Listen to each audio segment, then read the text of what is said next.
कांग्रेस के मित्र शायद भरोसा नहीं करेंगे। साउथ ब्लॉक में नेहरू जी का एक चित्र लगा रहता था। मैं आते जाते देखता था। नेहरू जी के साथ सदन में नोक झोंक भी हुआ करती थी। मैं नया था, पीछे बैठता था। कभी कभी तो बोलने के लिए मुझे वॉकआउट करना पड़ता था। लेकिन धीरे धीरे मैंने जगह बनाई, में आगे बढ़ा। और जब मैं विदेश मंत्री बन गया तो एक दिन मैंने देखा कि गलियारे में टंगा हुआ नेहरू जी का फोटो गायब है। मैंने कहा, ये चित्र कहां गया? कोई उत्तर नहीं दिया। वो चित्र वहां फिर से लगा दिया गया।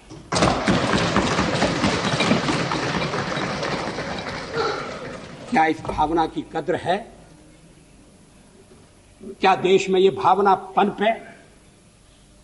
ऐसा नहीं है कि नेहरू जी से मतभेद नहीं थे, और मतभेद चर्चा में गंभीर रूप से उभर कर सामने आती थी।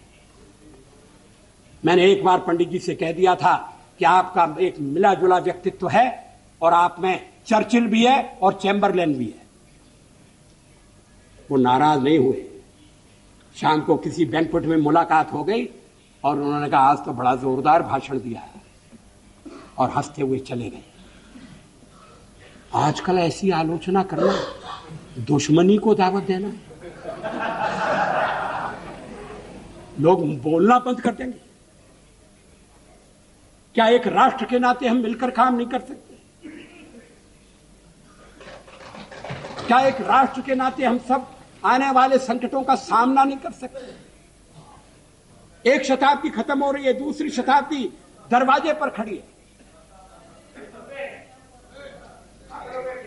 अगर हमें छोड़कर आप कोई नया प्रयोग करना चाहते हैं, मुझे कोई आपत्ति नहीं होगी।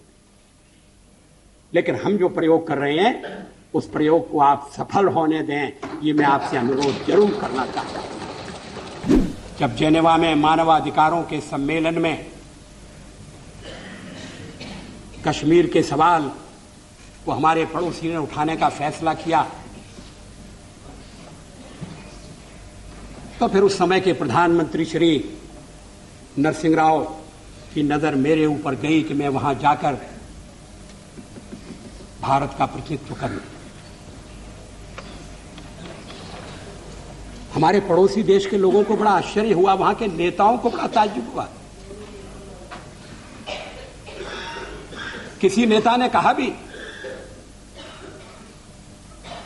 कि भारत का लोकतंत्र विचित्र लोकतंत्र है कि प्रतिपक्ष का नेता अपनी सरकार के पक्ष को रखने के लिए जेनेवा जाता है, और एक हमारा प्रतिपक्ष का नेता है जो देश के भीतर ही